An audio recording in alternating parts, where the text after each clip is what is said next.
right. Hello, everyone. Happy Friday. Woohoo! It's almost the weekend. In fact, I'm sure for a lot of you, it already is technically the weekend because you have finished your workday. So today is Friday, July 14th. And let me tell you, it is hot in the Pacific Northwest right now. My goodness. And it's just going to be getting hotter. So that's something to look forward to. Woo! All right, let's see how. So I put a comment in the down below, but I'm asking, how has your week been? Because let me tell you, mine has been intense, but we can get into that later. So I want to welcome you to the League of Gluten Free Adventurers. I am so glad that I get to be here with you today to interact, to answer questions, to offer you support. This is truly an honor and a pleasure for me to be here with you today. Let's see. So, who am I? My name is Miri Pizann. I am a gluten-free coach and consultant, and I have been gluten-free for about 10 years at this point, and boy, I remember those first couple of years. It was rough. It was really rough. And I just remember wishing that there was somebody out there who could explain it all to me and tell me what it, like, I'm happy to do it. Just tell me what it is that I need to do. And so I have become the coach that I wish that I had had when I was starting out. So I'm happy to offer general advice for anybody who just needs, like, give me the Cliff's Notes and I'm good to go. And then for anybody who feels like they really want, someone to be their personal cheerleader to support them and carry them through, I can do that also. Send me a DM or drop a comment below. And this is like what I do. I am here to support you. And we can do that in this group setting. We can do it one-on-one. I love both, and I am happy to be a part of this community. Okay, so let's get started on the topic of the week, right? We're going to review the basics of being gluten-free. And so since this is something that a lot of the members of this group already know, feel free to chime in, drop a comment. If I get something wrong, let me know. I am constantly learning, just like the rest of us. I do not know everything, but I do know a lot more than I did 10 years ago. And that's the part that I'm happy to share. Okay. So the basics, this is your foundation of your awesome gluten-free adventure. And I know that there are personalities out there right now who are talking about, like, they're just always mad about it. And I'm not saying that being gluten-free is easy, because, oh my God, it's not. And we have extra challenges. We're not running a straight track. We also have the hurdles to jump constantly. But the thing that I have learned in my adventure is that you can be mad about it and then take care of what you need to, or you can choose to be happy. And a lot of people think that you have to, that you are subject to the whims of fate, and whatever life throws at you, that's how your emotions are going to react that day. But I'm here to tell you that that's not true, that you can be happy even when stuff is totally stressful. So you can still enjoy yourself, and you can learn things and grow in ways that you never would have imagined before. But the first step to this is understanding the path that you're taking. What are the tools? And for us, being gluten-free, the tools are to know what foods are not okay, what foods contain gluten, and what foods are okay. And so I wanted to talk about, like, one of the things that we discussed this week in the group was, where were the surprises? So, okay, so let's start at the very, very basics.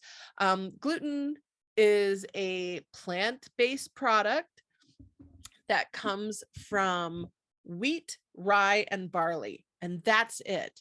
Now, some people say that oats contain gluten, and technically that's not true. Technically, oats contain something called avenin, which is chemically very similar the chemical structure is very similar to gluten. So sometimes people just kind of lump oats in with gluten, which is fine. There's a lot of celiacs who even are affected by avenin, but it's not technically gluten. And that can make a difference because of the reasons why you're going gluten free. For example, people with wheat allergies, avenin doesn't bother them, because it's not wheat. And for that matter, barley doesn't bother them, but it's easier for them sometimes to find gluten-free products than to find wheat-free, and you still have to read labels. So it's important to know that there's a distinction. That's all that I'm saying. But yeah, a lot of people do have trouble with oats as well. So it only is found in those 3 grains. That's it. And that's really not a lot, because there are tons of other grains out there that are completely safe for you to eat, as long as there's no cross contact. Now, the tricky part is that cross contact can happen between grains if they're kept in the same storage facilities, if they are transported in the same containers, if they are processed on the same mills. Then bits of gluten and enough to get you sick can end up in other grains, which is why it's important to try to make sure that, like, these are the gluten-free oats, or, that the rice isn't stored in the same container that wheat is and they just trade it out. So that's where like some of the confusion comes in. But wheat, rye, and barley, that's it. There's rice, there's corn, there's teff, there's buckwheat, and oh my gosh, I like, and of course, like, I'm trying to sit here and think of all the things, and like my brain is like, oh, here's another name for wheat, here's another name. So but if you need the names of wheat and gluten, like, because ingredients lists, it will show up in ingredients lists, and they won't necessarily mark it as containing gluten. Like right now in the US, they are required by law to announce if a product contains wheat, but not if it contains gluten. So barley malt is not marked as having an allergen alert on it. Okay. So you do still kind of need to know, and you need to know how to read labels, but that's a topic for a different time. I've done talks about this already, so you can like kind of go through and look at the other videos that are available here in the group to find out more about how to read labels. If you do not have it, I will post a link for my blog post on how to find all the different names for gluten. Okay, this is really super important. You need to have this down, and it's just rote memorization. And once you do it enough times, you will have it memorized, and then you can kind of move on with your life. The next part is that you do need to know how to read labels. For example, like I said, in the US, they will call out wheat, but they won't call out gluten. And since rye and barley also can contain gluten, they could be in products and it is not called out as an allergen. So you have to read the label, you have to read the ingredients, and then also you have to read the allergens. Okay, but just a sticker on the front saying gluten free, that's not enough. That's not enough. That's just advertising.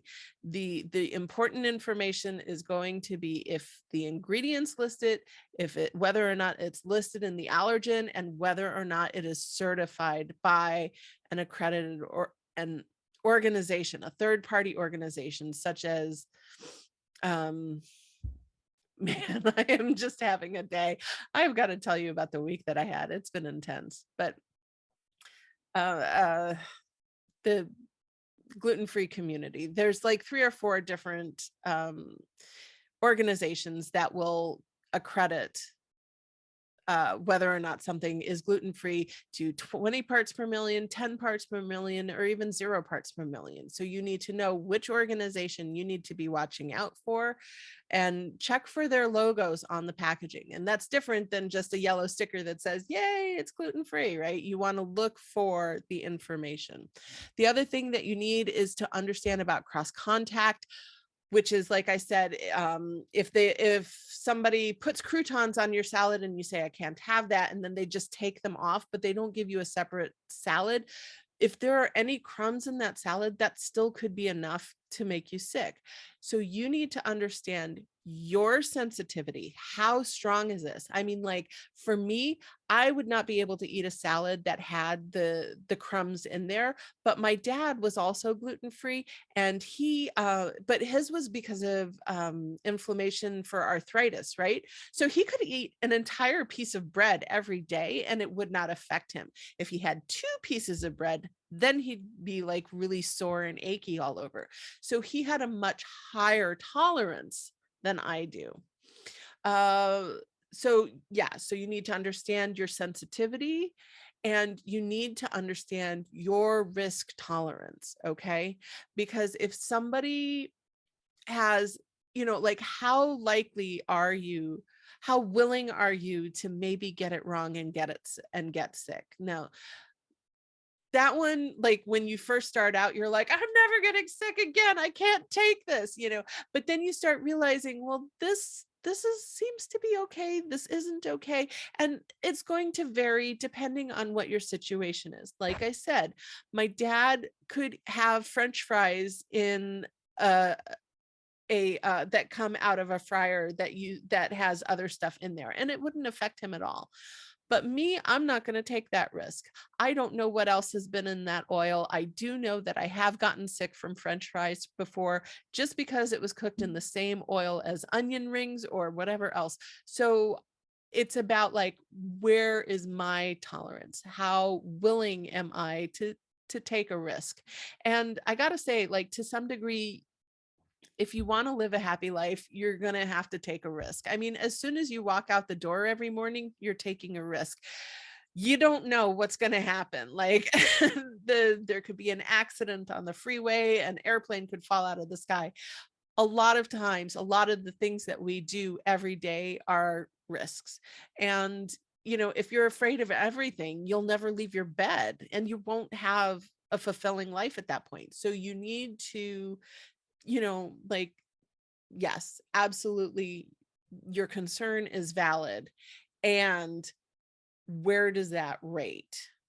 And again, this is all stuff that I talk about in greater detail in other videos.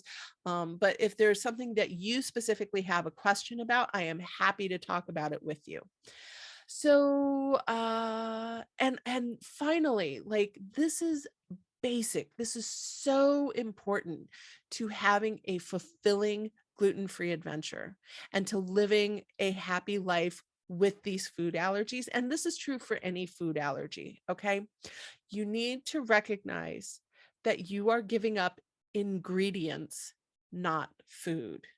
You're giving up ingredients, not food. And sometimes it really feels like I can never have anything ever again, but that's not true. Gluten-free bread exists. All that you're giving up is the wheat, the rye, and the barley used to make most common breads. And there's a huge difference there. Okay. So I really want you to start owning that attitude. I am giving up ingredients, not food. Because pretty much anything out there that you can think of that is made with gluten, with the exception of seitan, which is just gluten, but anything that, for the most part, anything that is made with gluten, you can find a gluten-free version of. It might take work, it might take effort, but it's there. Okay, so let's take a look at the mailbag really quick. I have a message here from Roberta, who says, my son misses pizza. He can't have gluten or dairy. What do I do? Oh, gosh, Roberta. That is a great question. And I feel for you. I understand. Now, one of the things that I found in my personal journey that totally shook me was finding out that a lot of Italian eateries offer gluten-free options. I was floored to discover this until I found out that in Italy, everyone is tested for celiac as an infant, which means that they have the highest number of celiacs per capita, but that's actually the highest number of diagnosed celiacs per capita. But what that means is, like, if you go to Italy, it is one of the most gluten-free friendly places in the world. It's stunning.